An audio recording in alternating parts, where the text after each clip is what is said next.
C'est lamentable. On ose tout. Et vous allez avoir un procès, monsieur Ruquier. Parce que l'émission commence extrêmement mal. Vous aurez mon fondé de pouvoir au cul, monsieur. Et je savais que ça allait vous faire rire. Bah oui, si on est un humoriste et qu'on n'arrive pas à se moquer de soi-même, on n'est rien du tout. Mais t'auras des problèmes quand même. Voilà, c'est tout. C'est très sympa, mais nous et les LGBT là, je peux te dire qu'on l'a mauvaise, parce que tout ce qui est insultes, homophobes, parce que bon, il y a des PD autour de cette table. Bon, bah alors, c'est dégueulasse. Aucun. Voilà. Pas de ça chez nous. Et moi, je vais me foutre de la gueule de tous les gens qui ont des accents. Voilà. Ouais. Je les emmerde, ceux qui ont des accents. J'aime pas les gens qui parlent comme ça avec voilà, c'est de la, comment on appelle ça, de l'accentophobie. De la glottophobie. Voilà, glottophobie. Et moi, j'en ai marre qu'on se moque des cocus, parce que les pauvres, tout le monde dit les cocus. J'en ai marre qu'on se marre des belles-mères aussi. On devrait faire des associations, parce que tout le monde se moque des belles-mères et puis c'est pas juste, voilà. Et moi, j'aimerais en profiter pour me moquer des pauvres. Oui, voilà. Bah, les pauvres, c'est de votre faute si vous n'avez pas d'argent. Voilà, tout simplement. Et moi, j'en ai marre qu'on se moque des salopes. Ouais, bah oui. Mais moi, j'en ai marre qu'on se moque des riches. Alors, dites, défendez les cons, vous, là-bas. Il fallait que ça me retombe dessus. Ils sont heureux, les cons. Ah, mais Laurent, il peut pas défendre les cons, c'est pas une minorité. Tiens, allez, j'en rajoute une couche sur les Arabes. Allez, c'est parti. Tiens, ça fait moins rire. Brando, t'as les Tinois dans le météo, on est là. Moi, je vous dois dire que je suis contente d'être ici, hein, c'est une émission de liberté. Voilà. Tiens, et puis je vais placer un sale juif. Allez, sale juif. Non, tu peux pas. Allez, je me lâche. Si, je me lâche. Ah, Moi, ça, j'ai le monsieur droit. Semoun n'avait pas le droit. Ça. Non. Ah, non, J'ai le attention. droit. Non. Parce que je ne suis pas juif, Oui, c'est ça, voilà. Non, parce que tu es sale. Non, vous avez toujours essayé de nous faire croire que vous étiez juif, mais on n'est pas dupes. Tout ça pour passer vos blagues antisémites. Mais non, ça fonctionne dans le métier, c'est tout. Mon véritable prénom, c'est Jean Marsouin, voilà, c'est tout. J'ai pris Elie Semoun parce que ça fonctionne dans le métier, c'est tout. De toute façon, ce qui est vrai, monsieur Semoun, c'est parce qu'il me semble quand même que vous êtes plutôt d'origine séfarade. Oui, d'Afrique du Nord. Voilà. Oui. Et vous faites tout pour ressembler, je trouve, à un Ashkénaze. C'est vrai. Ouais. Est-ce que c'est vrai ou pas vrai? Oui, vous avez raison. J'ai l'angoisse des Ashkénazes. J'ai cette autodérision des Ashkénazes. Et le sens du rythme des séfarades. Voilà, exactement. Mais par contre, avec mon nez, ça c'est facile. Je peux savoir exactement combien d'argent t'as dans ta poche. Tu comptes les C'est vrai que j'ai plus un côté Woody Allen que... Mais oui, je trouve. Vous n'avez rien d'Enrico Macias. C'est vrai. Vous êtes plutôt Einstein. Je suis plutôt Einstein J'irai pas jusque-là. Vos gueules, les mecs. Laissez parler le patron. Attention, c'est relatif. Hein. Bon, on va commencer par une première citation, chère grosse tête, pour Patricia de Rouet, qui habite Dives-sur-Mer, dans le Calvados, qui a dit « Le grand chic au restaurant, quand on s'envoie de la sauce sur sa cravate, c'est de s'en mettre aussi un peu sur la pochette. » C'est Desproges Non, pas Pierre Desproges. Jacques Martin, Français. Pas Jacques Martin. C'est mort, c'est mort. Et c'est Jean-Yann. Bonne réponse collective. Bravo. On y est arrivé vite fait à Jean-Yann, ça fait partie des habitués, Alors, réponse évidemment. collective, ça veut dire que je suis dedans, on est bien Bien d'accord. sûr. Non, il y avait un astérisque. Pour Élodie Seigna, qui habite Cognac en Charente, qui a dit, attention, là, on monte d'un niveau, la littérature n'a rien à voir avec la richesse du vocabulaire, sinon le plus grand des chefs-d'œuvre serait le dictionnaire. C'est quoi ça? C'est mort? Est-ce que c'était un auteur aussi, un romancier? Un auteur, alors, romancier, j'ai envie de dire plutôt Essayiste? écrivain, diariste. Franz-Olivier Gisbert? Non. Il est mort? Ah non, j'écris pas de journal. Alors oui, il est mort. Il est mort il y a longtemps, académicien à peu près. Et d'ailleurs, ses dernières paroles avant de mourir ont été « Maintenant, foutez-moi la paix ». Ah, c'est pas mal ça. Ah, c'est pas mal. Céline Jean-Paul Léoto, non? Et Paul c'est Léoto. Paul Ah, Paul Léoto. Léoto. Excellente réponse de Franz-Olivier Gisbert. C'est Paul Là, Léoto. c'est pas collectif. Ah non, pas du tout. Non. Qui a Pour dit... réfléchir, pardon, excusez-moi de vous interrompre, à la phrase qu'on va dire quand on va mourir. Ah oui, Bah oui, il faut y penser à ça. ça c'est vrai. Mais c'est vrai, hein, parce que pour que les gens s'en souviennent Oui, après. oui, bien sûr. Il Bah, a il y a- dit, là, il y a- Moi, je crois que j'ai trouvé ma phrase. Ce serait quoi? Si le médecin dit il en a plus pour très longtemps, je dirais bonne réponse du docteur. C'est génial. Elle est géniale cette réponse. Alors pour Moi, je Antoine dirais, ça va me Chevriot, coûter combien cet enterrement? pour Antoine Chevriot, qui habite à ce village, qui a dit: la flatterie est comme l'eau de Cologne, faite pour être sentie et non pour être avalée. Ça, c'est joli. 18e siècle à peu près, non? Non, non, C'est chic. C'est plus récent. quand même. c'est du XXe siècle. Ah, mais c'est mort. Sacha Guitry. C'est quelqu'un qui est mort en 1965, alors qui est né à Paris sans être français. Léon C'était pas Zitrone. français. Léon Zitrone, qu'est-ce qu'il vient faire là-dedans, pas Léon mort. Zitrone? Il est pas mort en 65, Ah non. 66 Non. Le seul livre qu'il ait lu, l'autre là-bas, c'est Interville. C'est un homme qui a dit ça? Un homme, oui. Blaise Sandra. Un homme chanté par Alain Souchon, d'ailleurs, si ma mémoire est bonne. Somerset Maugham. Somerset Maugham. Bonne réponse de Michel Bernier et Florian Gazan. Une question pour Monsieur Golpinard, qui habite... joli nom. Excusez-moi, c'est la version française de Goldfinger. Golpinard, c'est le James Bond français. Golpinard. De la mode Beuvron. Monsieur Golpinard, écoutez, il nous écoute. Ah oui. Dans le Val-de-Marne, Pinard. à Alfortville. Et c'est une question géographique qui peut-être va lui permettre de gagner, de toucher un chèque RTL. Je vais vous demander de retrouver le nom de ces îles qu'on a longtemps appelées îles de la désolation. Les Kerguelen. Les Kerguelen. Ah oui. Bonne réponse. Et vous savez pourquoi elles s'appellent les îles Kerguelen? Parce que c'était du le nom marin de qui Yves de les a Kerguelen, découverts. qui est un explorateur du XVIIIe siècle, qui a mis le premier les pieds là-bas. Exactement. Et voilà. En 10... Oh, bah, ça va, vous et voilà. Et on les appelait îles de la désolation parce qu'elles étaient c'était difficile d'accoster là-bas et puis elles étaient proches du cercle arctique. Bon, on l'avait avec Jean-Philippe oui. parce qu'on connaît très bien Dave aussi. Oui. Il chante les Kerguelen. Et il a chanté les Kerguelen. Exactement. Et c'est vrai qu'il C'est en s'appelle... Bretagne? Pardon? C'est en Bretagne? Oui, oui. Dites-lui où c'est les îles de la désolation, les Kerguelen. À côté des Glénans. C'est l'océan Indien Sud. Mais voilà. Mais oui, enfin, Ah, Chantal. oui, d'accord. Bah alors c'est désolé, c'est désolé. Oui, c'est ça. Elles bien. sont Le appelées terrain comme doit pas ça être cher. parce qu'elles sont vides, inhabitées et qu'elles sont très Et froides. c'est effectivement le navigateur français Yves-Joseph de Kerguelen de Trémarec Qui doit lui être breton. qui a découvert Oui, le effectivement les îles Kerguelen en 1772. Pourquoi j'en parle? Vous savez? C'est à cause du Vendée Globe, sûrement. Et évidemment, vous avez vu, évidemment, cette frégate qui est partie des Kerguelen pour récupérer le fameux marin Kevin Escoffier. Vous avez vu les images, Bah oui, Jean-Philippe? il faut une équipe à deux, ils ont l'air bien. Hein. Ah oui. L'autre, il est dans un fauteuil, il boit des cafés, ils font des vidéos. Bon, bah, c'est bien, ça lui tient Je me compagnie. demande même, je voudrais évidemment pas Ils ont couché ensemble insinuer quoi que ce soit, Jean-Philippe, mais quand même, je me demande, parce que étonnamment, ils disent que ça s'est très bien passé à bord. Ah oui, ça y est, Ah bon l'allusion douteuse. Et ils appuient bien sur très bien passé. Non, parce que qu'est-ce qu'il dit là, Kevin Escoffier? Il dit la transition est forcément plus dure pour Jean. Jean, c'est déjà il l'appelle par son prénom. maintenant. oui. Alors qu'avant c'était Il le y a de Cam. l'intimité quand Ah, même ils sont sur un familiers. bateau. Alors il dit oui, moi je retourne vers ma famille, mais lui il continue tout seul en Ah, course. oui, mais vous savez, il a sauvé la vie, ça crée un lien. On a passé 5 jours superbes ensemble. Oh. J'ai essayé de lui rendre la vie la plus douce possible. Vous oseriez pas faire ça si Olivier de Kersauzon était ici, monsieur. Je lui faisais à manger. Je nettoyais le bateau. Tout ce qui m'était autorisé. Il était ému quand on s'est quitté. Cela m'a touché. T'es C'est sur pas un parce qu'il bateau. fait la vaisselle qu'il va l'enculer. Oh là là. Alors Chantal, ça se passe comment chez toi? C'est-à-dire que si tu fais la vaisselle, t'as une récompense? Bah bien sûr. Ah bah, je vais On peut très Je vais bien dire faire la être vaisselle amis. demain, dis donc. Puisqu'on est dans la mer, qu'est-ce que c'est qui est rouge et qui sent la moule? Je ne sais pas. Le bonnet du commandant Cousteau. Voilà. Oh là là, c'est nul.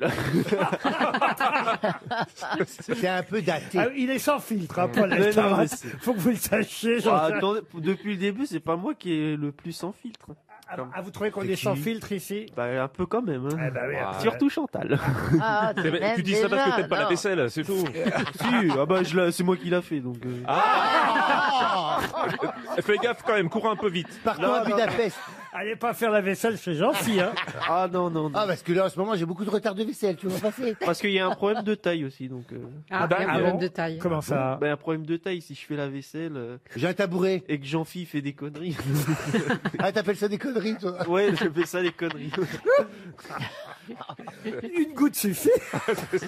Ah, mais Laurent Oh là Ouais, là là parce là. que sinon ça mousse trop.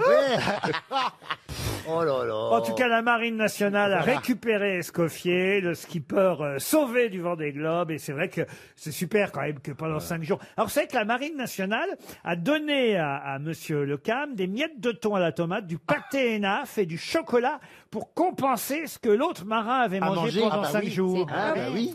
Ah, ça, j'ignorais que ça se passait comme ça. Ça, parce qu'il peut pas aller faire ses Ah, courses. mais hein. c'est terrible. Hein. Maintenant, Il y a sur, pas Du pâté Enaf. sur le Bah Vendée oui. Globe, même si sur le Vendée Globe il y a du click and collect, là on s'en sort plus, hein, franchement. Mais ils peuvent pêcher, non? Ils ont pas le temps de pêcher. Une autre question pour Louis Fabregat, on quitte la mer. Monsieur Fabregat habite Châtillon dans les Hauts-de-Seine. Quelle célèbre héroïne fut déjà filmée en 1928 puis 1939? Déjà 2 versions cinématographiques ces années-là. 1928 puis 1939. Une héroïne de l'histoire ou de roman? Alors, une héroïne de légende en tout cas. Blanche-Neige. Blanche-Neige, non. Calamity Jane. Elle est morte dans une année particulière? Non, vous voulez toujours les dates, vous. hein. Ouais. Non, mais donc c'est quelqu'un qui a existé vraiment. C'est une légende, alors il n'y a pas de date, voyez-vous. Pocahontas. Pocahontas, non, mais on se rapproche. Ah, c'est Mulan. un héros. Et c'est Mulan. Bonne réponse de Jean-Luc Lemoyne. Faut dire que ce sont vos origines, évidemment. Exactement, et j'ai vu le film hier. On parle évidemment de la version humaine, hein. Exactement. Pas de la version dessin animé, mais qui reste une version Disney. Eh bien, sachez que Mulan, c'est une véritable légende chinoise et qu'il y a déjà eu 2 films sur cette légende en 1928 et un autre en 1939. Disney n'a fait que reprendre cette légende chinoise qui existait déjà. C'est l'histoire d'une jeune fille qui s'engage dans l'armée chinoise Ah, d'accord. à la place de son père, évidemment son vieux père, Invalide de guerre. et qui va évidemment ensuite devenir une sorte de leader des troupes militaires chinoises de l'époque. C'est une sorte de Jeanne d'Arc. C'est ça. C'est bien, c'est bien. C'est un très bel effort. Bravo, chef. Il a osé. Mais c'est un bon résumé. C'est- Mulan, c'est Jeanne d'Arc. Ah, une question poésie, ça fait du bien de la poésie dans les grosses têtes. Pour Stéphane Moël, qui habite Plouénan dans le Finistère. Qui a écrit « Baise-moi encore, rebaise-moi et baise, donne-moi un de tes plus savoureux, donne-moi un de tes plus amoureux, je t'en rendrai 4 plus chauds que braise. Là, te plains-tu? Ça, que ce mal j'apaise en t'en donnant 10 autres doucereux. Ainsi mêlant nos baisers tant heureux, jouissons-nous l'un de l'autre à notre aise. L'or double vie à chacun en suivra, chacun en soi et son ami vivra. Permets, m'amour, penser quelque folie, toujours suis mal, vivant discrètement, et ne puis me donner contentement si hors de moi ne fait quelque saillie. Ronsard? Jean-Marie Bigard? Non, Bigard, non. François Villon? Hugo. Alors il faut entendre C'est une femme? faut entendre baiser par embrasser à l'époque, hein, Oui, oui, évidemment. bien sûr. C'est une femme? Louise Labbé. Et c'est Louise Labbé. Bonne réponse de Franck Ferrand. Bravo Franck.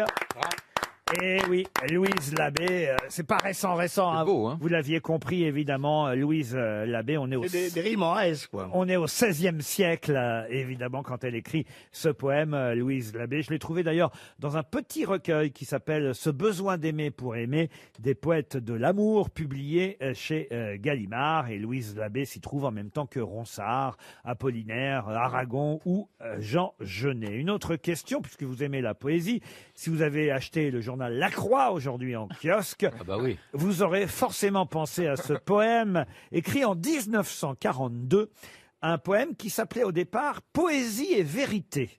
Mais de quel célèbre poème s'agit-il? J'écris ton nom de Paul Éluard. J'écris ton nom de Paul Éluard, Liberté. Bonne réponse de Gérard Jugnot.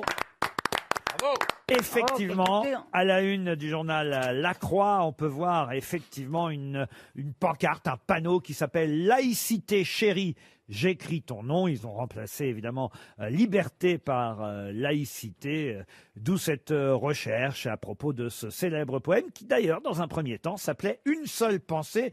Et je crois même que Paul Éluard avait destiné ce poème à une femme dont il était amoureux. Et puis au dernier moment, il a remplacé le prénom de cette femme par le mot liberté. Mais c'est à elle qu'il s'adressait au départ quand il écrivait J'écris ton nom. Vous voyez ? Sur ses cahiers d'écolier. Sur mes cahiers d'écolier, sur mon pupitre et les arbres, sur le sable et sur la neige, j'écris ton nom. En pissant dans la neige. Non, monsieur Baffy, ne gâchez pas tout. Une question historique encore pour Philippe Le Hérisset et monsieur Ferrand qui s'impatiente, je le vois bien dans son coin. Parce que Le Hérisset habite Marcorignan, c'est dans l'Aude. Qu'est-ce qu'on a vu pour la première fois en 1486 à Florence, qu'on n'avait jamais vu en Europe? La comète de Halley? Non. C'était une maladie. Une machine? Une maladie, une machine? Non. Et je vais vous dire, on a vu ça pour la première fois en Europe en 1486. Un feu d'artifice. Une girafe? Pardon? Une girafe? Une girafe. Bonne réponse de Laurent Baffy. Et oui, j'allais vous dire, il aura fallu attendre ensuite 1827 pour en revoir une. Zarafa. La fameuse girafe Zarafa offerte par Charles... à Charles X. À Charles X. Par qui, vous savez? Par Mehmet, le sultan d'Égypte. Exactement. Mehmet Ali a offert Zarafa à Charles X.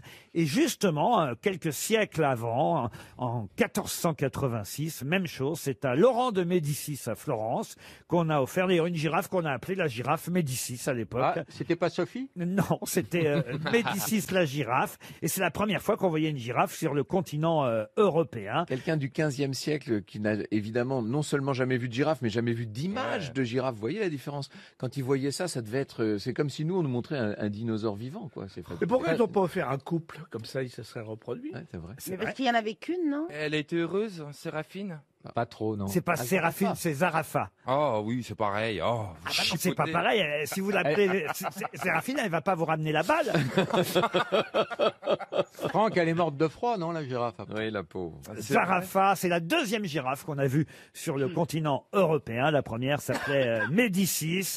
À l'époque, c'était qui exactement Laurent de Médicis, monsieur Ferrand? C'est un des constructeur de des Florence. banquiers qui dirigeait la République de Florence. Il était le petit-fils du fondateur de la dynastie. Médicis, Médicis. C'est celui qu'on appelait Laurent le Magnifique? Oui, bien sûr. Moi, j'adore ces vases. Vous mettez, je sais pas si c'est lui d'ailleurs, ce qu'on appelle une Médicis, c'est lui? Un vase Médicis, oui. Oh, c'est pas lui, j'adore. mais c'est pas lui. Vous mettez une aloe vera là-dedans, vous mettez ça dans le jardin, c'est d'une classe, d'un raffinement. C'est sûr, avec une petite Si on vous dérange, Ferrand et Boulet, faut nous le dire. Hein.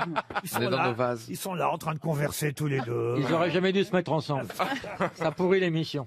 Enfin, écoutez, elle a vécu 18 ans, Zarafa, d'ailleurs, hein, monsieur. Après son arrivée. Ah oui, après son arrivée. C'est quand même pas mal. Non, elle est morte de froid, vraiment. Oh, miskin. Parce qu'une angine chez la girafe, ça prend des proportions énormes. Il faut une grosse écharpe. Tandis que les pandas de Madame Macron vont bien, paraît-il. Ah, ils se portent bien. Ils sont à Beauval, je crois. Ouais. Moi, je les ai vus. Ah, vous tu les les avez as vus? Ah oui, Racontez. j'y suis allé avec Vous êtes ma allé mère. chez Panda Shop Bon, Mais non, ça mais alors souffle c'est pas. inintéressant à regarder, ça roupille tout le temps. Ah oui? Entre ça et puis Ils m'ont dit les- la et même les- chose de vous. De toute façon, les os, je suis contre, mais bon. Vous avez emmené vos enfants? Bah oui, voilà, y On- aller, alors bon. On est contre, mais il reste que ça pour préserver certaines espèces aujourd'hui, malheureusement. Eh oui. Bravo. Tout le monde est contre, mais heureusement qu'on les a parce qu'il y aurait plus rien. hein. Ça devient des voilà spermothèques. quelqu'un qui a du bon sens. Ah oui, heureusement que Stevie Boulet est là. Moi, je trouve que... Il faut toujours un philosophe par émission. Ou un D'ailleurs, petit est-ce con. qu'est-ce que vous pensez de The Crown? C'est génial. Vous êtes Moi, gêné par certains J'ai aspects. adoré The Ah, moi Crown. aussi. Même les C'est derniers. magnifique. L'acteur qui incarne le prince Charles est juste extraordinaire, Ah ouais. mais tous d'ailleurs, comme la reine. Tous. Pourquoi ils n'ont pas pris Danny Boone pour les oreilles? Ah, j'aimerais tellement être reine d'Angleterre. Oh. Oui, mais il a le physique déjà. Ah, j'aimerais tellement. Qu'est-ce que tu veux faire quand tu seras grand, reine d'Angleterre? Ah ouais, je te jure. Oh, On ne tutoie pas Monsieur Ferrand comme ça, Stevie. Enfin, voyons. si je te tutoie, Ah oui, Franck. c'est toi. Ils sont ensemble, Laurent. Mais regardez, Non. regardez-les, ils sont là, ils minaudent, ils se regardent. Et si on échangeait nos vases? On a une On n'est plexiglas pas en train de entre nous. pavaner non plus. Ah, pia, pia. C'est dingue, hein. Pas, si on vous dérange. On croirait deux pandas en mieux.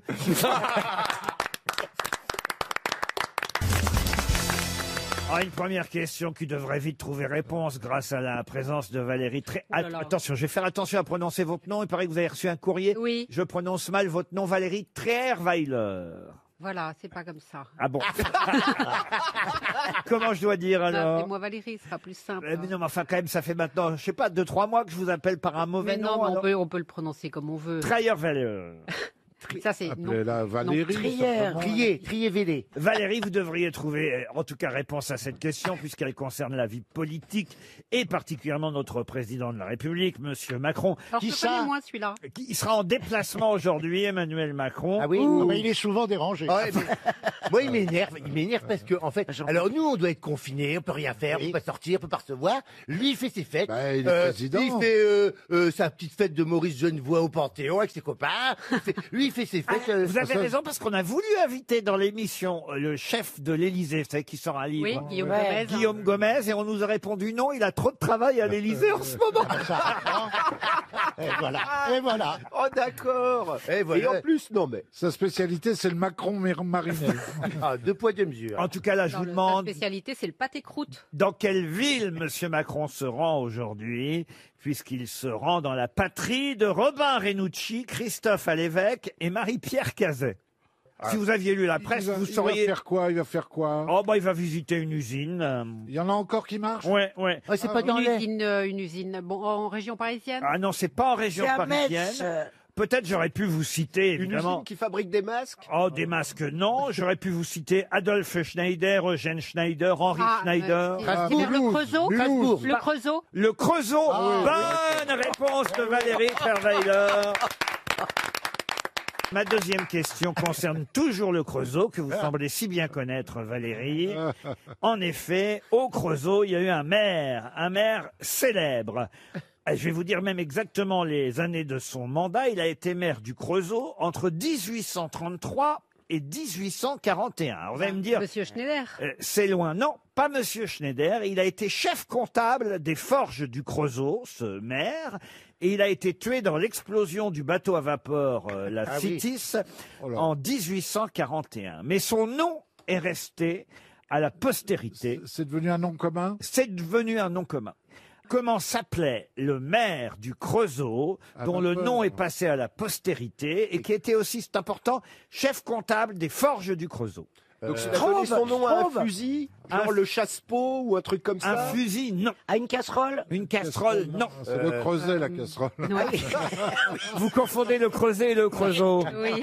Non, on peut pas lui en vouloir. On cuisine bien dans le creuset. Est-ce que c'est un ustensile culinaire? Non, c'est pas C'est un ustensile. rapport avec la comptabilité? Oui. Calculette? Non, c'était pas Monsieur Calculette. Monsieur Boulier? Monsieur Boulier, non. Addition? Non. Bilan? Soustraction? Non. Il s'appelait Antoine Henry, et c'est son nom de famille qui est passé à la postérité au maire. Fiche de paix. Pardon? Fiche de paix. Fiche de paie, non. C'est un mot qui n'existait pas avant lui. Copec. Copec, non. Ça a à voir avec la monnaie, fatalement. Absolument. Avec les cartes de crédit. Avec la monnaie, c'est pas le mot monnaie. Jeton? Avec l'argent. Oui, mais donc... Pognon. Flouze. Monsieur Pognon. Monsieur Ah, Pognon. Pognon. Ah ouais. Bonne réponse.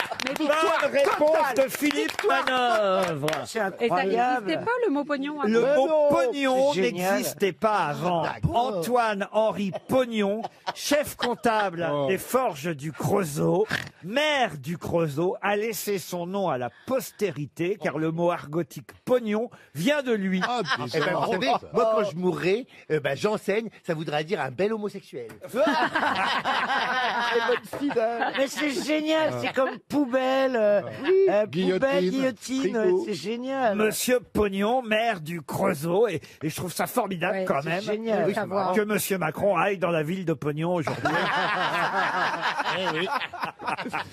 Il n'y a pas de hasard. Non, c'était c'est pas drôle, prévu, c'est drôle. c'était prévu. Il y a un sportif qui s'appelle Pognon. Et il y a un c'est sportif ça, ouais. qui s'est appelé Pognon, mais le nom, C'est un effectivement, descendant. est un nom commun qui est devenu un nom propre. Ça n'existait pas, le Pognon, avant le chef comptable des usines Schneider. Pardon, c'est pas plutôt un nom propre qui est devenu un nom commun? J'ai dit quoi? Vous avez dit un nom commun qui est devenu un nom propre. Vous êtes là pour me reprendre? Ouais, alors Pas du tout, je Si, me faut faisais pas. remarquer que... C'est immonde ce que tu viens de faire, c'est immonde. oui, mais Tu ne dois pas le reprendre.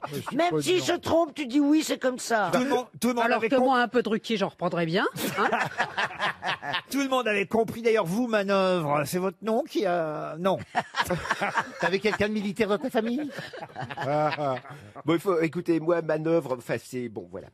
C'est quoi? C'est un nom très difficile à porter. C'est un pseudo? Ah bon, Très difficile à pourquoi? porter. J'ai hyper souffert toute mon enfance. Oh, t'as souffert, Manœuvre. Grande manœuvre. On Allez l'appelle à la grande manœuvre. manœuvre, ça va être les grandes manœuvres. Ah ouais. Ah ouais, et bravo, et bravo, et bravo. Il n'a pas su parce que c'était un Et en plus, ma copine de l'époque s'appelait Masson. Oh, c'est pas vrai.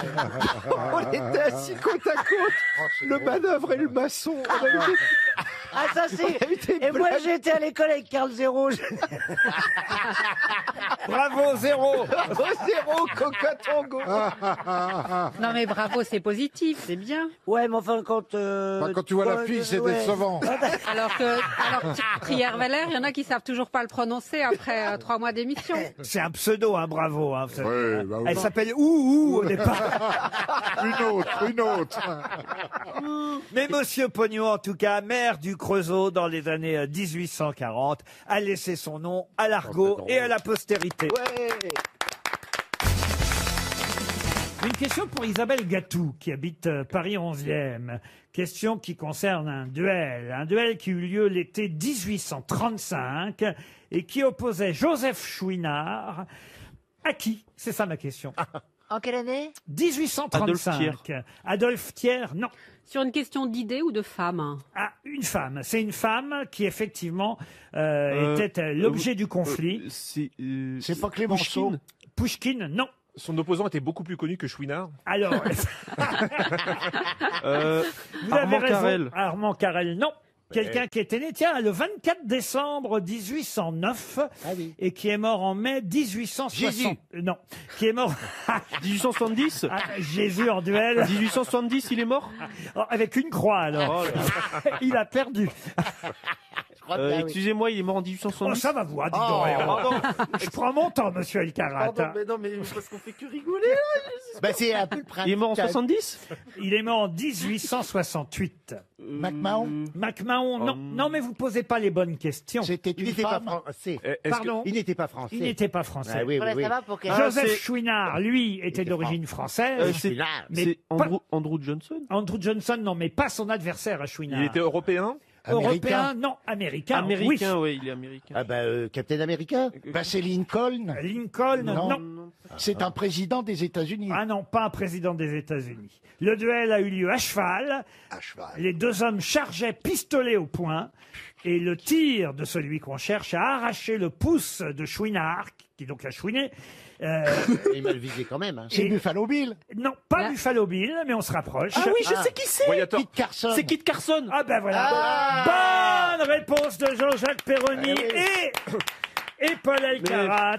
Kit Carson, Christopher Houston Carson. Effectivement, Kit Carson, une légende, du Far West. Il paraît qu'il y a un bouquin qui est formidable qui est sorti sur sa vie. Ah oui. Paraît-il, j'ai lu ça. ce Donc il week-end. a été marié 3 fois, Kit Eh oui. Carson. Et la dernière femme qu'il a épousée, elle avait 14 ans quand il l'a épousée. À l'époque, on savait s'amuser, monsieur.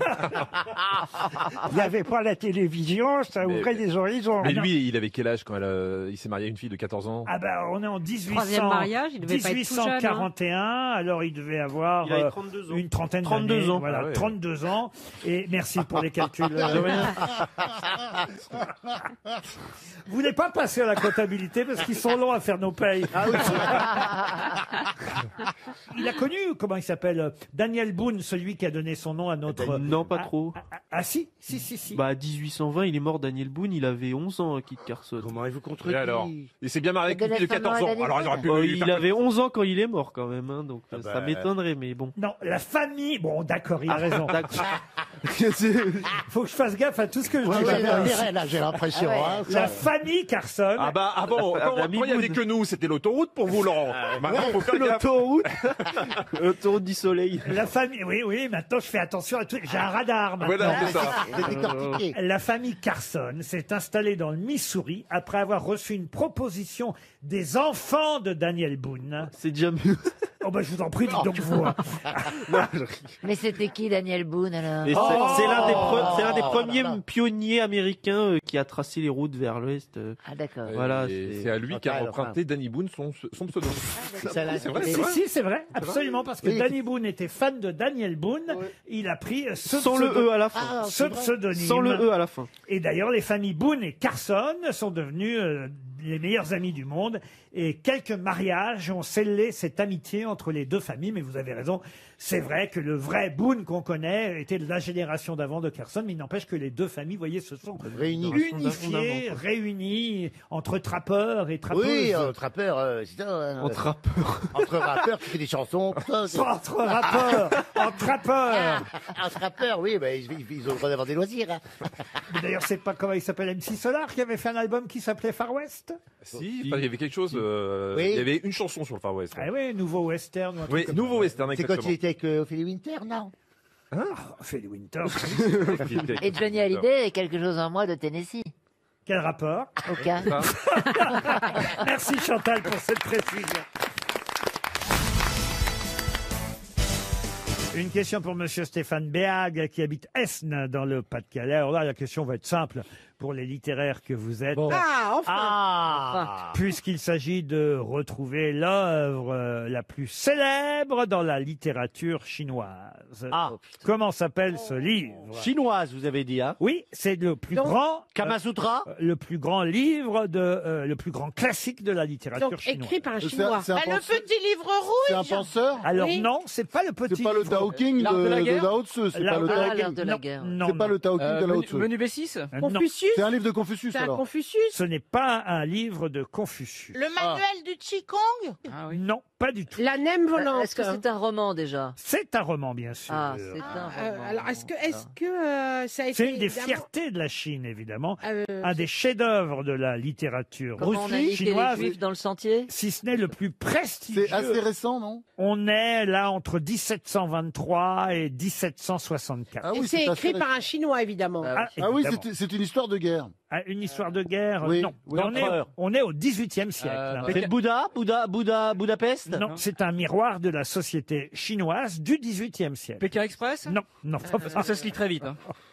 La première édition est parue en 1791, si vous voulez que je sois précis. Et ça a eu un succès mondial. Ah ben, c'est-à-dire que c'est l'œuvre chinoise la plus connue au monde. Bah, pas de nous. On la connaît visiblement. encore aujourd'hui? Oui. Il y a 80 chapitres Visiblement, considérés comme l'œuvre majeure. C'est- Ah, ce sont des pensées. Non. C'est une Non, encyclopédie, non, quoi, C'est presque. un roman. Peut-être je peux vous donner l'auteur si ça peut Oui. vous aider. Ah bah oui, Non, vous je avez- crains que non. C'est Yamamoto. Non, c'est Kwao Tse-king. Ah oui, d'accord. Ah oui. Alors, c'est Yang Sekiang. Ça a été adapté au cinéma ou C'est pas, le yin Laurent et le yang? Alors, le Ying C'est le Vasming et le Vasbang. Non, non. Il y a une bonne question à ma gauche. Ah oui? Oui, est-ce que ça a été adapté au cinéma? Alors je vais vous C'est dire, moi la gauche. je vais vous dire ça tout de suite. Mais j'imagine, pensez bien, c'est un peu comme Les Misérables de Victor Hugo, vous voyez. Ah ouais. Les Misérables, c'était de Victor Hugo, vous Oui, savez. oui, c'est ce que je viens de dire. Et ça a été évidemment adapté au cinéma, mais à plein de reprises.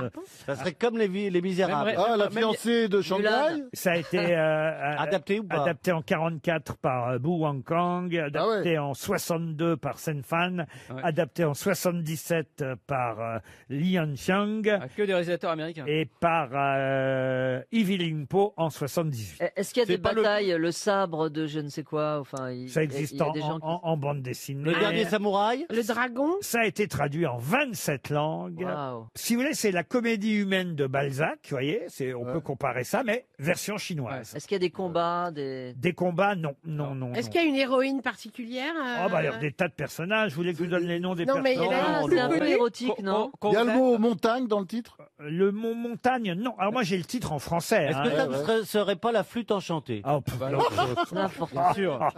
Typiquement chinois, la flûte. En Il n'y a plus. pas des excusez-moi, histoires c'est de pas- ballet, de danse. Non, non, non. C'est pas le C'est un père peu Goriot? érotique, non Le père Goriot, non. Écoutez, j'attendais de vous, monsieur Gisbert, que vous briâtes. Ah oui, oui, J'ai oui. l'impression oui. qu'il n'est pas là aujourd'hui. Ouais, monsieur. Oui. j'espère, de toute façon. C'est pas l'anomalie, non? Mais vous D'Hervé Le avez Guédé, non, c'est pas ça, évidemment Jia, c'est la famille Jia, c'est la généalogie des Jia. Ah, oh, Jia Jia. Oh, Jia Ah Jia. ouais, d'accord. La famille Chia, la famille Wang Et c'est l'œuvre... La destinée de l'empereur. Il y a quand même 448 personnages parfaitement identifiables C'est et pour ça qu'on l'a pas lu, individualisés. alors, ouais. C'est la comédie humaine, effectivement, Ouais, mais mais version 448. chinoise. C'est un énorme bouquin. Et nos auditeurs asiatiques, en tout cas chinois qui nous écoutent, doivent Doivent évidemment, savoir, évidemment. rire derrière leur transistor. Ah ouais.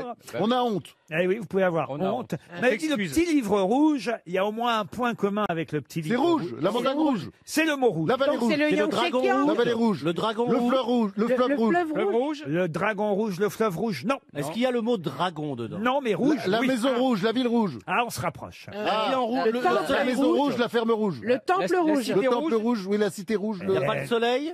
Quoi qu'est-ce Le que- cœur Le soleil Le rouge. soleil rouge. La montagne soleil rouge. rouge. Il y a cœur câlin de long? Jamais- La lune rouge. Jamais vous dites il n'y a pas de soleil. Le Vous- ciel rouge. Quand vous faites visiter, vous dites La jamais baguette. ça, il n'y a pas de soleil. Le ciel L'ombre rouge. rouge. Le cœur rouge. Docteur rouge? Bon, écoutez, on va donner un chèque RTL Oh, supplémentaire. Le manteau rouge. Les âmes rouges. Le rêve dans le pavillon rouge. Oh. Voilà. Voilà, L'œuvre- t'aurais dû savoir, hein, Stéphane. Ah oui, oui, le pavillon. J'avais le pavillon, Ah oui. mais j'avais pas le rêve. Le rêve dans le pavillon rouge. On suit l'itinéraire de Jia Brao-Yu, surnommé Jade Précieux, Ah bah, voilà un truc qu'on va lire. marqué par les séparations, les Et réconciliations, C'est les, bien. Bah, il y a les toujours des trucs à réunions. lire, ça doit être bien. Près de 450 personnages. C'est le déclin d'une grande famille dans la Chine des mandarins du XVIIIe siècle. C'est la comédie humaine, version chinoise, asiatique, le rêve dans le pavillon rouge. 300 € qui s'en vont. RTL, 6 grosses têtes, 5 fake news. Gaël Thiraud est au téléphone. Bonjour Monsieur Thiraud. Bonjour Laurent. Bonjour à Vous toutes les êtes grosses têtes. à Gournay. À Gournay, c'est dans les Deux-Sèvres, Gournay, c'est ça? Oui, tout à fait. Et qu'est-ce que vous faites dans la vie? Vous avez l'air timide, Gaël, je me trompe? Un peu intimidé, c'est normal avec vos téléphones. Eh ben oui, intimidé par Christine Bravo, j'imagine, ou... Oui, faut peut-être pas exagérer non plus. Peut-être pas Ouais. Bravo non plus. Ça va, tire au flanc, là. On m'avait jamais fait Ah celle-là. bah, celle-là. non. Qu'est-ce que vous faites dans la vie, Gaël? Je suis responsable d'un magasin de décoration. Un magasin de décoration. Ah bah, écoutez, ça tombe bien. On va vous envoyer une enceinte museau de Naïm. Peut-être vous pourrez la mettre dans votre magasin. Allez voir sur naïmaudio.com. Vous en saurez plus sur cette enceinte qui vaut quand même 899 €. On ne se moque pas de vous, Gaël. Hein. Oui, oui, oui. Alors Tout à attention, pour la C'est bien de gagner, dire le cette prix des enceinte... trucs qu'on offre. Pardon, monsieur? C'est bien de dire le prix des trucs qu'on offre. Bah pour les auditeurs, oui, Bernard. Bah, qu'ils sachent que quand je fais un cadeau, je dis pas le prix que j'ai payé. Quoi. Mais là, on fait pas un cadeau. Oh, il met- Oh, si je vous agace, je m'en vais. là. T'es chafouin aujourd'hui, hein, quand même. C'est pour que monsieur Thiraud se motive qu'on donne le prix, évidemment. Bien sûr, Si bien sûr. c'était une enceinte à 2 balles, il s'en foutrait. Oui, il voit Gaël. bien qu'il se fout de sa gueule. Oui. N'est-ce pas, Gaël? Tout à fait. Voilà, là, c'est une enceinte de 9 mois. Vous voyez, ça compte quand même.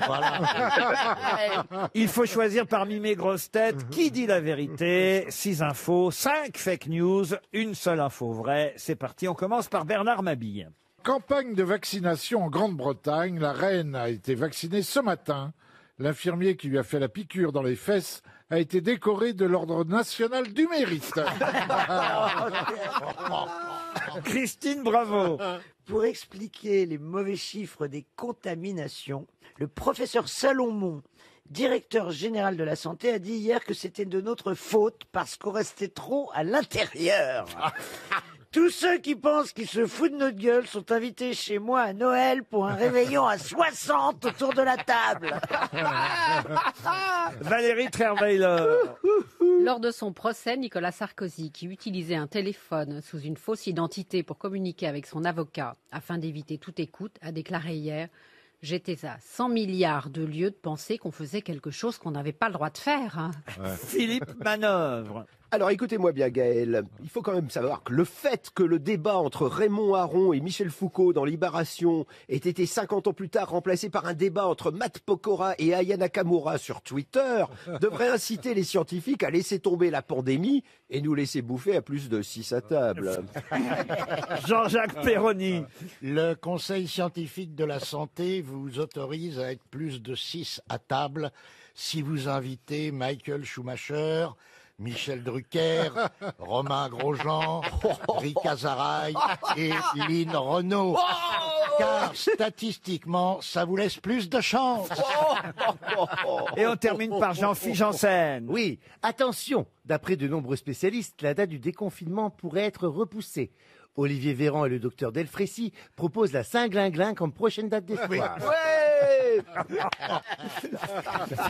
Vous avez entendu, Gaël, tout ça?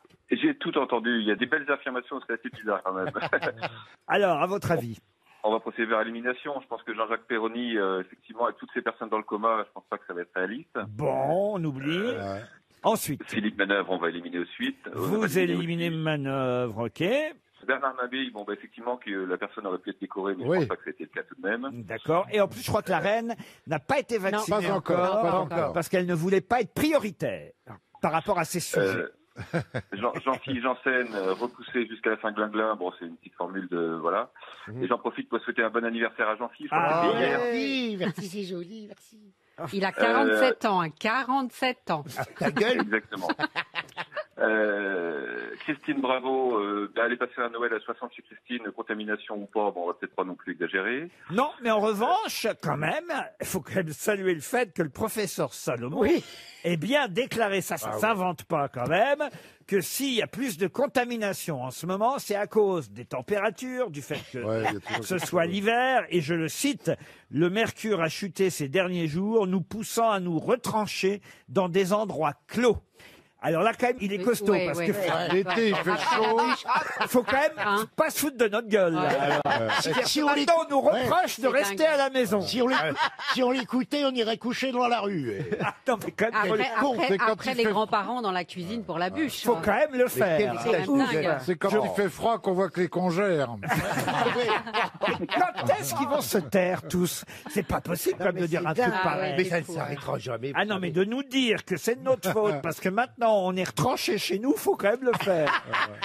Le professeur Salomon, hein, quand même, il faut le citer. Il est parce bon, que- lui, hein. Ah non, Il il faut est pas bon. l'oublier, lui. Ah oui, oui, non, il y a des noms qu'on n'oubliera pas. Hein. Castex aussi. Voilà.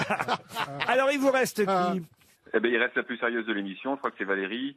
Nicolas Sarkozy a essayé de se défendre comme il pouvait, tout à fait. On va partir là-dessus. Et effectivement, il a bien déclaré, j'étais à 100 milliards de lieux de penser qu'on faisait quelque chose qu'on n'avait pas le droit de faire. C'est effectivement ce qu'a dit Nicolas Sarkozy. C'est pour vous, l'enceinte. Merci beaucoup, Laurent. Et effectivement, je suis la plus sérieuse de cette émission. Une question pour Geneviève Combe, qui habite Lavore, dans le Tarn. Et là, Valérie Mérès, qui adore les actrices, va forcément me dire quel point commun il y a entre Valentine Tessier, Nicole Courcelles et Isabelle Huppert. Elles sont toutes rousses? Ah, alors peut-être que Nicole Courcelles était un peu rousse, c'est vrai. Valentine Tessier, j'en suis pas sûr. Elles ont joué le même rôle. La porteuse d'eau? Elles ont joué le même rôle, oui. C'est pas la porteuse d'eau. Emma Bovary, non? Et c'est Emma Bovary, Madame Bovary. Bonne réponse de Valérie Mérès, et oui. Valentine Tessier fut une des premières à jouer Madame Bovary dans un film de Jean Renoir en 1933, vous vous rendez compte un peu. Après, il y a eu Nicole Courcelles en 1974 dans un film de Pierre Cardinal et évidemment Isabelle Huppert en 1991 dans un film réalisé par Claude Chabrol, film qu'on pourra voir lundi soir prochain sur France 5, Madame Bovary, d'après l'œuvre de Flaubert, évidemment, avec le rôle d'Isabelle Huppert, et qui joue Charles Bovary, vous vous souvenez, dans le film de Chabrol? C'est pas Charles Berling? Non, c'est pas Charles Berling. Berlin? Ah non, non, non, non, non. Ah, Je me demande si c'était pas Jean-Yann? Non, c'est pas Non, Jean-Yann. Jean-Yann, il joue au mai. Jean-Yann, il joue le pharmacien. au mai. Exactement, Monsieur Homais, Jean-Yann. Attendez. Et vous avez Charles Bovary, c'était Balmer. Et c'est Jean-François Balmer. Bonne réponse qui joue Monsieur Bovary. Bonne réponse de Franck Ferrand. Et qui joue alors l'amant? Qui joue Rodolphe Boulanger? Alors, c'était pas justement Charles Berling? Non, alors, Charles Berling, non. Là, vous allez avoir du mal à le retrouver, celui-là. Paul Prébois. Il est mort? Ah non, il vit encore, il joue, enfin quand les théâtres ouvrent, évidemment, il était encore sur scène tout récemment, mais c'est vrai qu'on entend moins parler de lui ces dernières années. Jean-Claude Drouot? Jean-Claude Drouot, non. Ah non, plus jeune. Non, c'est quelqu'un Plus jeune que Jean-Claude Drouot, puisque c'est l'amant d'Isabelle Huppert. Enfin, à l'époque, il était jeune. Oui, mais ce que je veux Voilà, dire, c'est ça, que oui. Jean-Claude Drouot était déjà vieux quand même en 91. Vous voyez, Jean-Claude Drouot, c'est Thierry Lafronde. Il était jeune dans les années 60, vous voyez. C'est pas Là, c'est Giraudot. un acteur d'une cinquantaine d'années maintenant. Voilà, même un peu plus peut-être. Je rappelle le casting. Vous avez Isabelle Huppert, c'est Emma Bovary. Claude Chabrol a choisi Jean-François Balmer pour jouer le cocu, Charles Bovary. Et puis vous avez Rodolphe Boulanger, interprété par... C'est vrai qu'il y a Jean-Yann. Stanislas Lambert Mérard. Wilson? Manuel Blanc? Manuel Blanc, non. Il est suisse. Ah, il n'est pas suisse. Non, non, non. Ah, vous pensiez à Vincent Pérez? Non, ce n'est pas Vincent Pérez. Olivier Martinez? Olivier Martinez, non. Non, c'est un acteur qu'on a vu aussi dans un film célèbre avec Jane Birkin, par exemple. Une comédie. Pierre Richard. Une comédie. Ah, Pierre Richard, non, non, pas une comédie, non, un film où on entendait la magnifique chanson d'Elsa, par exemple. Ah oui, oui. Farpa. On va pas. C'est Malavoie. Christophe Malavoie. Christophe Malavoie, heureusement qu'elle est là, Valérie Mérès, mais je vous ai bien aidé quand même. C'est Christophe Malavoie qui joue l'amant de Madame Bovary dans ce film de Chabrol que vous pourrez voir lundi soir prochain. Ce sera sur France 5. C'est un grand film, hein. Il a Très classique. très bien adapté, de façon très classique, mais c'est une très belle version de Madame Bovary par Chabrol, adaptée de l'œuvre de Flaubert. Une autre question zoologique pour faire plaisir à Laurent Baffy. Merci. Et pour Luc Restier qui habite Saint-Andiol dans les Bouches-du-Rhône. On l'appelle parfois de Volsco. Il avait disparu et il est réapparu en 2018. De quel genre d'animal s'agit-il? Un loup? Un loup, non. Un oiseau. Un oiseau, non. Un lézard. Un lézard, non. mais Un serpent. on se rapproche. Un reptile. Un iguane. Il avait disparu et il est... Le caméléon. Le caméléon, bonne réponse. Bonne réponse de Franck Ferrand qui a mis un pull vert aujourd'hui sur lequel caméléon. je conseille à aucun caméléon de se poser. Parce que... Mais le caméléon change vraiment de couleur en fonction de l'endroit où il se pose, Monsieur Baffy. Non, en fonction de ses humeurs, s'il est en période de reproduction, s'il est en colère, s'il a peur, mais c'est pas du tout. Il se fond naturellement dans le paysage, mais je ne sais pas si c'est le fait d'une décision, c'est instinctif, c'est naturel, comme la pieuvre. Vous, Monsieur Junot, Il fait aussi baromètre. ah oui, Bleu, il va pleuvoir, oui. C'est le petit truc qu'on offrait. vous avez connu le caméléon Zitrone à une époque aux Oui, grosses ah têtes, oui, ah oui. Vous avez fait des galas avec caméléon Zitrone. Absolument, il fallait pas manger en face. Ce qui était drôle quand il est mort, c'est qu'il y a eu un hommage avec justement Bouvard et plein de gens et Guy Lux. Et ils ont dit on a perdu Léon Zitrone et au bout de 2 minutes, ils l'ont déglingué. Mais alors, absolument. J'ai remarqué ça, c'est qu'il n'a pas eu du tout un hommage très... Mais il donnait un autre nom quand il appelait un taxi parce que les mecs voulaient pas le prendre. Il était tellement méchant. Je vais vous raconter une anecdote. J'étais jeune assistant pour une émission de télé et je devais appeler des gens, faire la programmation. Et c'était un jeu où il y avait des questions. Et il m'avait demandé les réponses. Je lui ai dit, écoutez, monsieur Zitrone, c'est un jeu. Visiblement, vous n'avez pas envie de jouer. Donc, on va en rester là. Il a rappelé la production pour me faire virer. Non, non, il était méchant, vraiment. Ou visionnaire.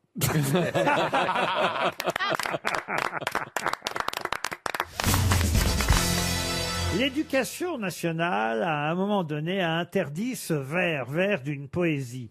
Je vous donne le vers, à vous de retrouver la poésie et son auteur. Le vers en question, qui fut supprimé par l'éducation nationale, c'est « Sur le tableau noir du malheur ».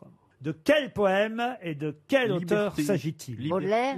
Baudelaire, non. Ce serait pas Jacques Prévert? Alors, l'auteur, c'est Jacques Prévert. Le Cancre. Et c'est Le Cancre. Bonne réponse de Jean-Jacques Perroni. Bravo, Jean-Jacques. Mais moi, je comprends pas pourquoi ça a été supprimé. Eh bien, cette parce phrase. que sur le tableau noir du malheur, l'éducation nationale a trouvé que c'était trop sévère vis-à-vis de cet objet culte qui fait partie de nos vies d'écoliers, n'est-ce pas, monsieur Janssen? Oui, à côté du pupitre du bonheur. Vous avez été envoyé souvent au tableau, oui. j'imagine. Ah ben, le visage du bonheur, pas le pupitre. Il dit non avec la tête, Il dit oui au mais il dit oui avec le cœur. ouais, c'est Il ça. dit oui à ce qu'il aime, il dit non au professeur. ouais.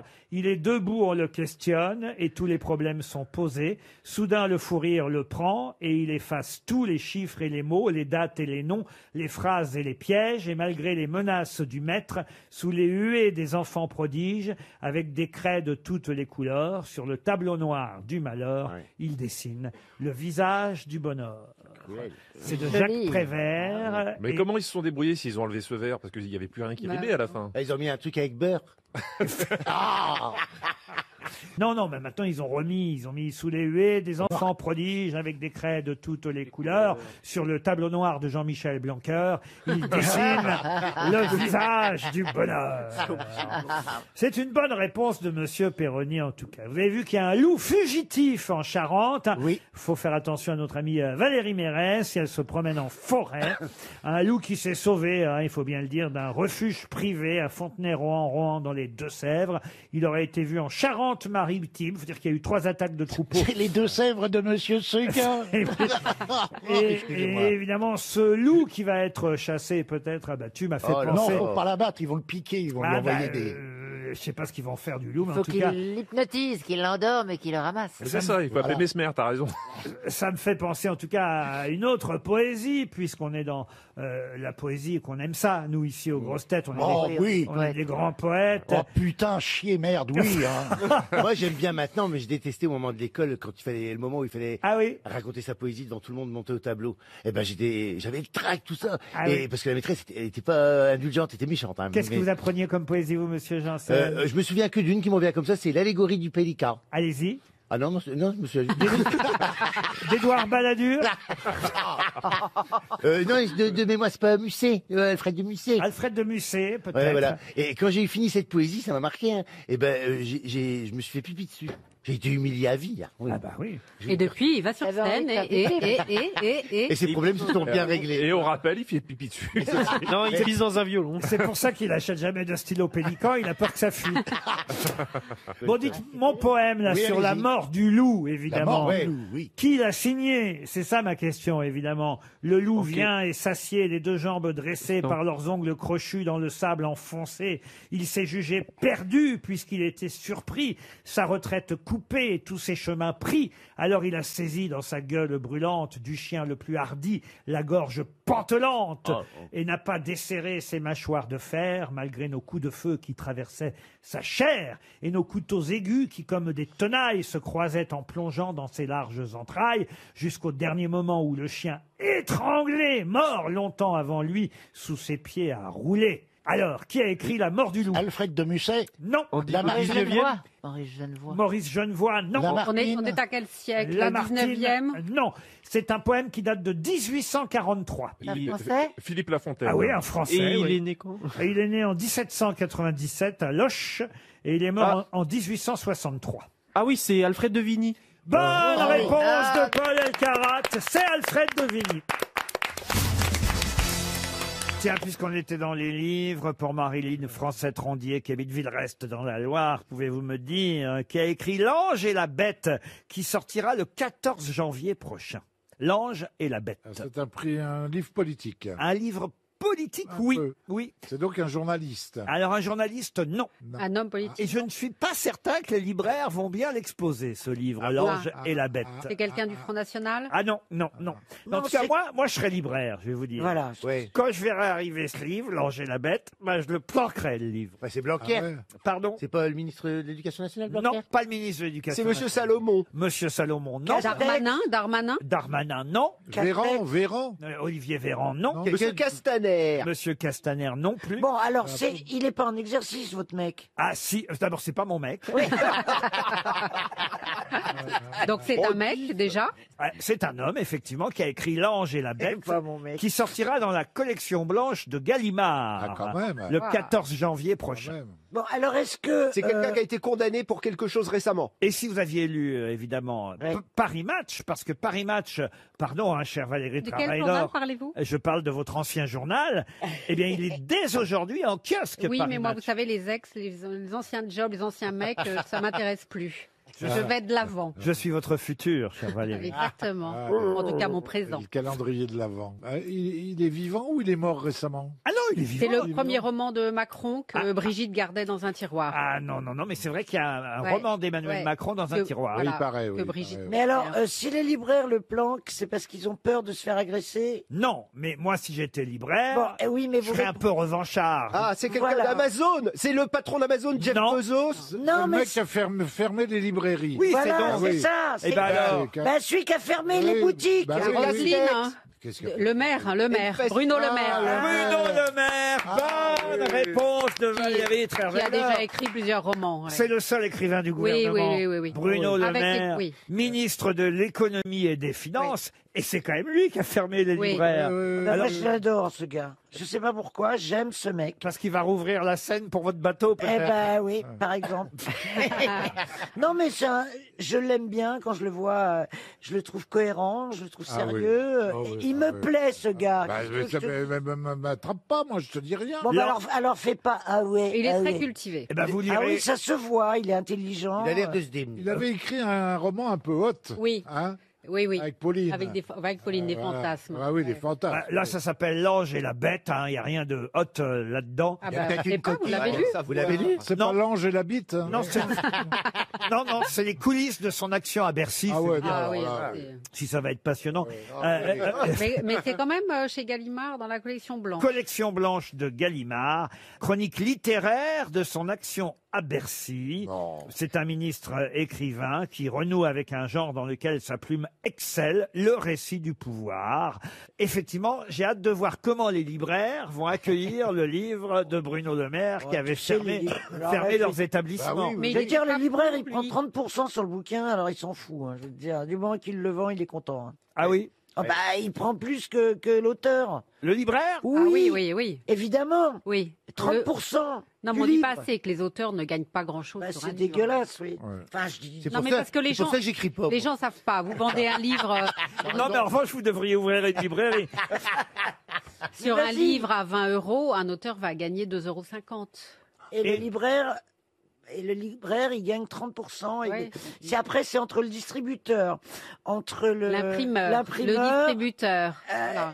La part la plus faible est celle de l'auteur. Et l'éditeur et le libraire.